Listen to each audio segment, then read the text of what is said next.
Hello dear students, अगर आप twelfth में हैं या फिर IIT से या नीट का प्रिपरेशन कर रहे हैं तो ये क्लास आपके लिए काफ़ी इंपॉर्टेंट होने वाला है, क्योंकि आज के क्लास में हम लोग जो आपके ट्वेल्थ के फिज़िक्स का यूनिट 1 है इलेक्ट्रोस्टैटिक्स, उसका chapter 1 electric charges and fields जो आपके NCERT के सिलेबस के अकॉर्डिंग है, उसके ऑब्जेक्टिव क्वेश्चंस को हम लोग करेंगे जो आपके लिए बहुत ज़्यादा हेल्पफुल होने वाला है। लास्ट क्लास में हम लोग क्वेश्चन नंबर 1 to 10 देखे थे। अगर आप नहीं देखे हैं तो उसका लिंक इसके डिस्क्रिप्शन में है, उसको देख लीजिएगा। फिर आज के क्लास में हम लोग क्वेश्चन नंबर 11 क्वेश्चन नंबर 11 को स्टार्ट करते हैं। पूरा कंसंट्रेशन और ध्यान के साथ आप समझेंगे। 11th क्वेश्चन है, the electric dipole moment per unit volume of a dielectric medium is called.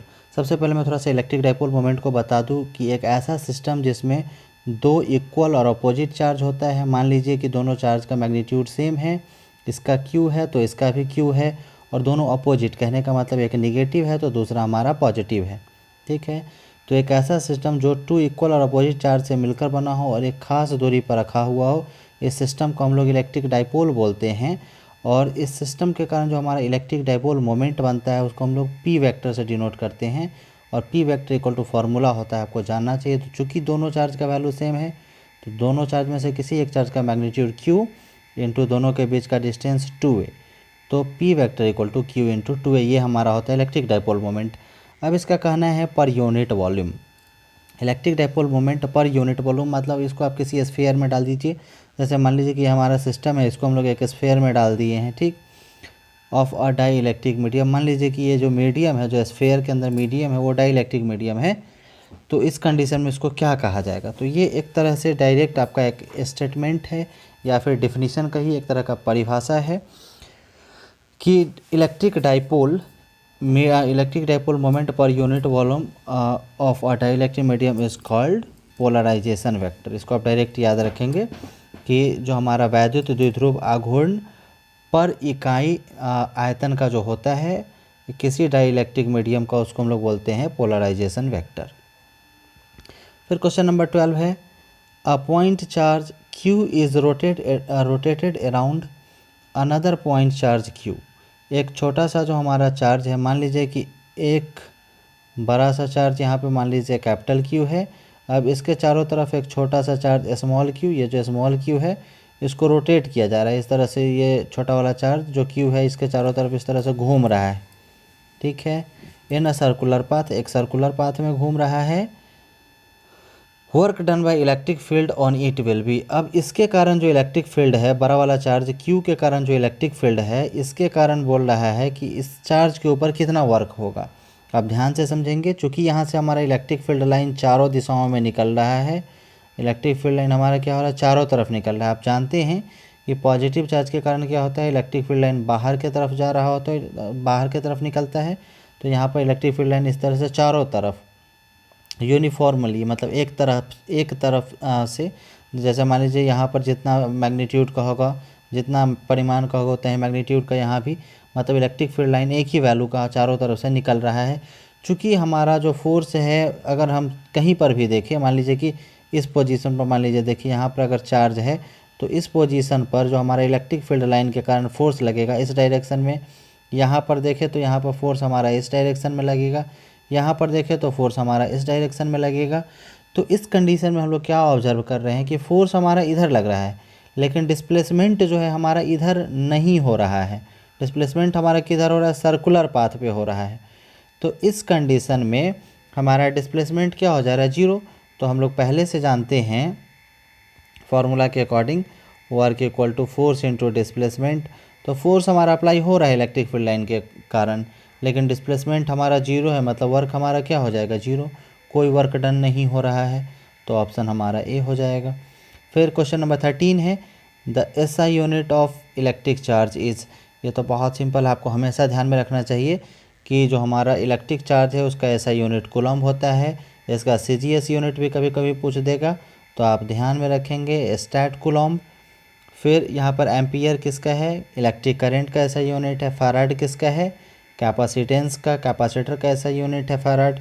फिर हमारा वोल्ट किसका है, पोटेंशियल डिफरेंस या फिर इलेक्ट्रिक पोटेंशियल या फिर वोल्टेज, तीनों में से कुछ भी रहे तो आप वोल्टेज कर देंगे।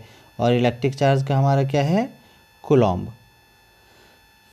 फिर हमारा 14th है the dimensional formula of charge. देखिए ऐसा यूनिट और डायमेंशनल फार्मूला आपको बहुत सारे चीज़ों का पूछा जा सकता है, हर एक चैप्टर में आपको इस तरह का क्वेश्चन मिलेगा। तो जो भी टॉपिक आप पढ़ रहे हैं उसका ऐसा यूनिट और डायमेंशन उसका कैसे बनाना है थोड़ा सा ये समझ लेंगे। तो चार्ज का पूछ रहा है, डायमेंशन क्या होगा। चूँकि आप लोग इलेक्ट्रिक करंट अभी तक नहीं पढ़े हैं, ये हमारा यूनिट 1 ही है, इलेक्ट्रिक करंट आप यूनिट 2 में पढ़ेंगे, लेकिन आप 10th में करंट पढ़े थे।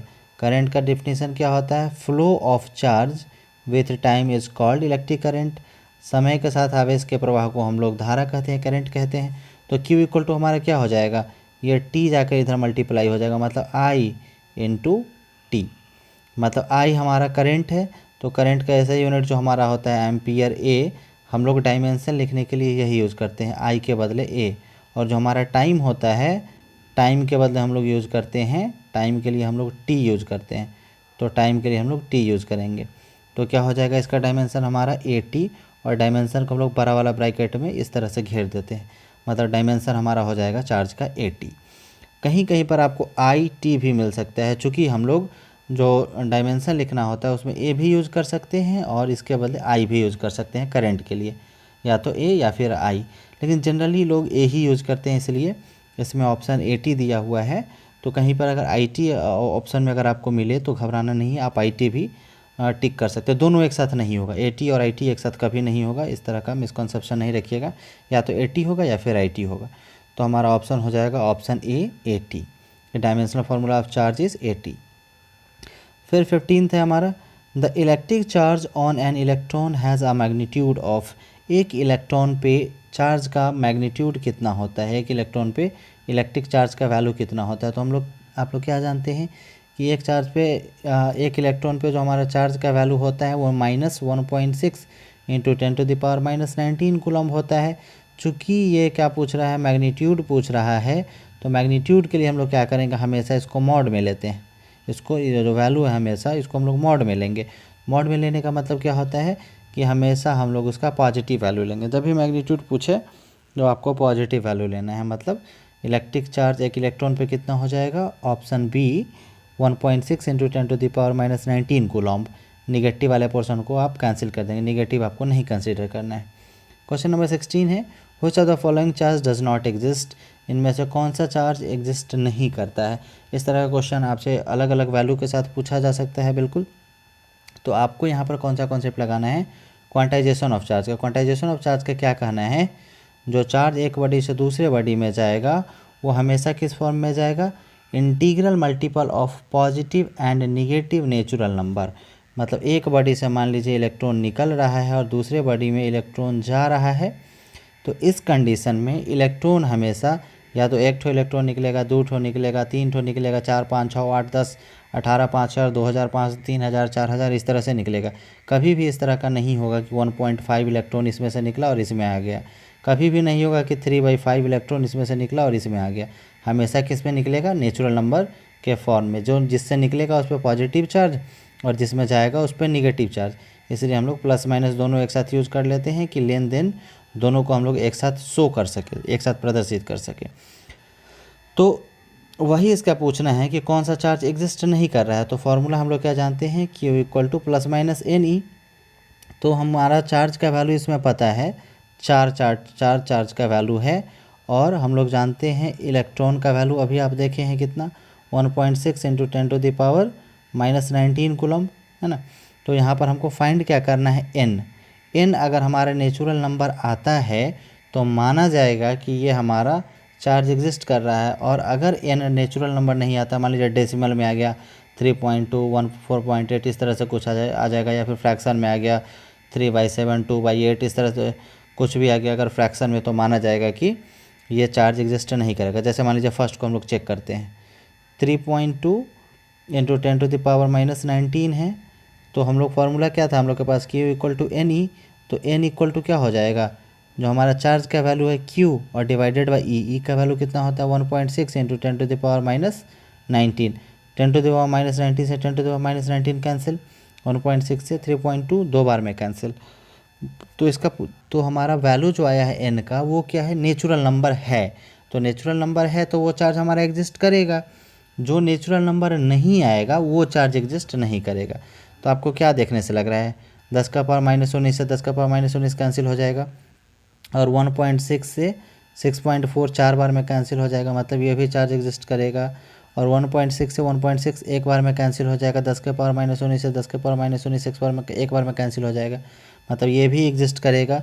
एग्जिस्ट कौन नहीं करेगा, सी। अगर इसमें आप भाग दे 1.6 इंटू 10⁻19 से, तो 10⁻19 से 10⁻19 कैंसिल हो जाएगा, लेकिन 1.6 से 2.4 क्या होगा, मान लीजिए आप 8 से देना चाहते हैं तो 8 दूना 16 और 8 3 24, मतलब 3/2 आ जाएगा।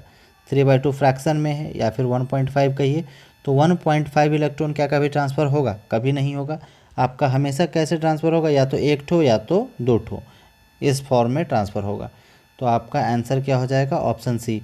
मैं थोड़ा सा एक्सप्लेन इसलिए कर रहा हूँ कि आपको समझ में आए बेहतर ढंग से, और इस तरह का कुछ भी क्वेश्चन आए तो आप उसको खुद से सॉल्व कर सकें। फिर क्वेश्चन नंबर 17 को हम लोग देखते हैं, which of the laws gives the force between two charges at rest. इसके लिए हम लोग कौन सा लॉ पढ़ते हैं, कूलॉम्स लॉ। कूलॉम्स लॉ का क्या कहना है कि अगर दो चार्ज हम लोग के पास हो, एक Q1 और दूसरा चार्ज Q2, दोनों रेस्ट में होना चाहिए, और दोनों चार्ज को हम लोग पॉइंट चार्ज कंसीडर करके चलते हैं, और दोनों के बीच का डिस्टेंस अगर मान लीजिए कुछ r हो, तो इस कंडीशन में जो हमारा फोर्स होता है दोनों इलेक्ट्रिक चार्ज के बीच, वो इलेक्ट्रिक फोर्स हमारा होता है Q1 इंटू Q2/4πε0 और इंटू r², जो दोनों के बीच का डिस्टेंस है वो। तो मतलब दो पॉइंट चार्ज के बीच में हमारा कौन सा लॉ एक्सप्लेन करता है फोर्स को, तो हम लोग बोलेंगे कूलॉम्स लॉ। गॉस थ्योरम से आप लोग पहले परिचित है, वो दूसरा हमारा इलेक्ट्रिक फ्लक्स से रिलेटेड है। किरचॉफ्स लॉ आप लोग सेकेंड यूनिट में पढ़ेंगे, ये हमारा वोल्टेज और करंट वगैरह से रिलेटेड है। फैराडेज लॉ भी आप लोग यूनिट 4 में पढ़ेंगे, वो भी अलग कॉन्सेप्ट है। मतलब ऑप्शन कौन सा है आपका, सी। कूलॉम्स लॉ हमारा चार्ज से रिलेटेड है। फिर अब हम लोग क्वेश्चन नंबर 18 की तरफ मूव करते हैं। क्वेश्चन नंबर 18 है, if the distance between two charge particles is doubled. अगर दो चार्ज पार्टिकल के बीच का जो डिस्टेंस है मतलब r, उसको अगर डबल कर दिया जाए द फोर्स बिटवीन देम, तो दोनों के बीच में फोर्स क्या होगा। तो अभी हम लोग फार्मूला पढ़े हैं, क्या, फोर्स इक्वल टू होता है 1/4πε0 इंटू r²। ठीक है, अब इसका कहना है कि डिस्टेंस को डबल कर दिया जाए, दोनों के बीच का जो डिस्टेंस इसको r के बदले 2r कर दिया जाए, तो यहाँ पर क्या हो जाएगा, 2r का स्क्वायर हो जाएगा। अब 2r का स्क्वायर करेंगे तो क्या हो जाएगा, ये 2 2 जा 4 हो जाएगा, मतलब बाकी सब कुछ तो सेम रहेगा, लेकिन फोर्स जो है वो क्या हो जाएगा 1/4, मतलब 1/4 हो जाएगा। तो वही इसका ऑप्शन क्या हो जाएगा, ऑप्शन डी बिकम्स 1/4, 1/4 हो जाएगा। इस तरह का और भी क्वेश्चन आपसे घुमा फिरा कर पूछ सकता है। फिर क्वेश्चन नंबर 19 है, the force between two charges each of magnitude 1 coulomb. दो चार्ज के बीच में फोर्स लग रहा है, ठीक है, और दोनों चार्ज का मैग्नीट्यूड कितना है 1 कूलम्ब, ये भी 1 कूलम्ब और ये भी 1 कूलम्ब, सेपरेटेड बाय 1 मीटर, और दोनों के बीच का भी दूरी 1 मीटर ही है। तो उसके बीच में कितना फोर्स लग रहा है ये हमको फाइंड करना है। कॉन्सेप्ट इस तरह का है, ध्यान से समझिए, 1 कूलम्ब और ये भी हमारा 1 कूलम्ब है, दोनों के बीच का डिस्टेंस भी 1 मीटर है, मतलब r का जो वैल्यू है वो 1 मीटर है। और फोर्स का फॉर्मूला हमारा क्या होता है 1/4πε0 इंटू r², और ऊपर Q1 इंटू Q2। तो Q1 का वैल्यू हमारा कितना है 1 कूलम्ब, तो 1 इंटू दूसरा Q2 का भी वैल्यू हमारा 1 है, बाई 4πε0 जो है इसका वैल्यू कितना होता है 9 इंटू 10⁹ ऊपर में, मतलब ये नहीं समझिएगा कि 1/4πε0 नीचे है 4πε0 तो इसका वैल्यू नीचे होगा, नहीं, इसका वैल्यू आपको ऊपर लेना है 9 इंटू 10⁹ बाई r²। r हमारा 1 मीटर है तो 1 का स्क्वायर। अब ये 1 1 का कहानी तो कुछ मतलब ही नहीं, ये सब कुछ कैंसिल होकर 1 ही बचेगा। तो फाइनली हमको क्या मिलेगा 9 × 10⁻9, मतलब दो चार्ज के बीच में अगर इस तरह का कंडीशन हो कि दोनों चार्ज का वैल्यू 1 1 कूलम्ब हो और दोनों चार्ज के बीच का डिस्टेंस भी 1 मीटर हो, तो इस कंडीशन में जो हमारा वैल्यू आएगा फोर्स का वो क्या हो जाएगा, ऑप्शन सी 9 × 10⁻9 न्यूटन, ये हमारा आंसर हो जाएगा। इस तरह का और भी क्वेश्चन आपसे पूछ सकता है घुमा के, मैग्नीट्यूड अलग अलग थोड़ा सा दे के, थोड़ा सा आपको, जैसे मान लीजिए 1 कूलम्ब है तो 1 माइक्रो कूलम्ब, 1 नैनो कूलम्ब, इस तरह से कुछ आपसे पूछ सकता है। तो आप फॉर्मूला ध्यान में रखेंगे और उस तरह के क्वेश्चन के लिए तैयार रहेंगे। क्वेश्चन नंबर 20 है, permittivity of free space. Permittivity actually हमारा क्या है, थोड़ा सा समझ लीजिए आप लोग। जब हम लोग चार्ज को रखते हैं किसी भी मीडियम में, तो उस मीडियम में जैसे मान लीजिए कि एक बार चार्ज को हम लोग एयर में रखे हुए हैं, मान लीजिए एक बार चार्ज हमारा एयर में है, नॉर्मल कंडीशन में है, और एक बार चार्ज हमारा किसी मीडियम में है, पानी, दूध, तेल, कोई भी मीडियम आप ले लीजिए जो आपका इच्छा हो उस मीडियम में। तो इस कंडीशन में दोनों चार्ज के बीच जो इलेक्ट्रिक फील्ड लाइन निकल रहा होगा, वो इलेक्ट्रिक फील्ड लाइन जो निकल रहा होगा उसका वैल्यू अलग अलग होगा। जैसे मान लीजिए किसी मीडियम में है तो इलेक्ट्रिक फील्ड लाइन को बाधा उत्पन्न करने वाला, उसको रोकने वाला कुछ डिफरेंट टाइप का सिचुएशन हो सकता है। और मान लीजिए कि हवा में हो अगर, तो उसको रोकने वाला सिचुएशन कुछ भी नहीं होगा। वैक्यूम में अगर हो तो उसको रोकने वाला कोई नहीं होगा इलेक्ट्रिक फील्ड लाइन को। तो उस कंडीशन में हमारी इलेक्ट्रिक फील्ड लाइन एयर में क्या होगा, हमारा ज़्यादा होगा। तो जो हमारा इलेक्ट्रिक फील्ड लाइन होता है फ्री स्पेस में, फ्री स्पेस कहने का मतलब नॉर्मल वातावरण में, नॉर्मल इन्वायरमेंट में, उसको हम लोग बोलते हैं परमिटिविटी ऑफ फ्री स्पेस। या तो नॉर्मल इन्वायरमेंट कहिए, नॉर्मल हमारा एयर में कहिए, या फिर आप इसको वैक्यूम में भी बोल सकते हैं। परमिटिविटी ऑफ फ्री स्पेसिस, इसका मेजर्ड वैल्यू है, प्रैक्टिकली मेजर्ड वैल्यू है 8.85 इंटू 10⁻12। अब बचा 8.85 इंटू 10⁻12 तो आ गया। अब इसमें एफ एम इनवर्स जो आप देख रहे हैं, इसको आप पढ़ेंगे फैराडे मीटर इनवर्स। तो एक तो ये आपका यूनिट हो गया। इसके अलावा भी एक और यूनिट आपको मिल सकता है, दिखाई दे सकता है, 8.85 इंटू 10⁻12 कूलॉम्ब स्क्वायर पर न्यूटन मीटर स्क्वायर। तो इसको भी आप ध्यान में रखेंगे थोड़ा सा, ठीक है। ये डायरेक्ट वैल्यू आपको याद रखना है, 8.85 इंटू 10⁻12 कूलॉम्ब स्क्वायर पर न्यूटन मीटर स्क्वायर, या फिर 8.85 into 10⁻12 F M inverse, faraday metre inverse. Faraday पर मीटर भी आप इसको पढ़ सकते हैं। तो आप इसको डायरेक्ट याद रखेंगे, बहुत इंपॉर्टेंट चीज़ है ये भी, बहुत बार 2-3-4 बार पूछे हुआ है पिछले 10 साल में। तो ये आपका था अभी का 10-10 इम्पॉर्टेंट क्वेश्चंस। इसके बाद फिर हम लोग नेक्स्ट क्लास में 21 से लेके आगे क्वेश्चंस को सॉल्व करेंगे। तो आप अपने फ्रेंड्स के बीच भी इसको शेयर कर सकते हैं, उनको भी थोड़ा सा फ़ायदा पहुंच जाए इससे। और अगर आप डेली क्लासेस करते हैं और बेहतर ढंग से समझते हैं तो निश्चित रूप से आप बोर्ड एग्ज़ाम में बहुत बेहतर कर पाएंगे। ऑब्जेक्टिव पोर्शंस में संभव है कि आप पूरे क्वेश्चंस को कर ले बिना किसी एरर के, और बहुत हद तक ये आपके कॉम्पिटिटिव एग्ज़ाम में भी हेल्प करेगा। तो ठीक है, फिर आप कमेंट करके बताएंगे आपको कैसा लगा। अगर आपको लगे कि इसमें कुछ इम्प्रूव होना चाहिए या फिर कुछ मॉडिफिकेशन किया जाना चाहिए तो आप बता सकते हैं, उसके अकॉर्डिंग मैं फिर उसमें चेंजेस लाऊंगा।